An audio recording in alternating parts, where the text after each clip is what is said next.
What's up, Magic Monkeys? Today we are talking about movement options, why they're important and why you should consider it in your training.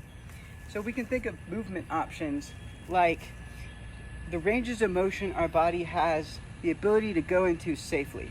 The more options we have, the greater degrees of freedom our body has to express itself with. If we apply this to a strength training context, we can think of the bench. The prime movers are going to be our wrist, shoulder, elbow, and all the muscles that are attached to those joints. If we think that the whole equals the sum of its parts, what that translates into is that our total bench output is going to be determined by the combined strength of all the joints and muscles that are associated in the bench. Now we know it's not good enough to just train our joints in one way to do one thing. We have to include a variety of exercises in multiple planes to have a nice balanced muscular system. But there's two ways we usually go about this exercise variability approach. One is the joint muscle focused approach, and the other is the patterned exercise muscle focused approach.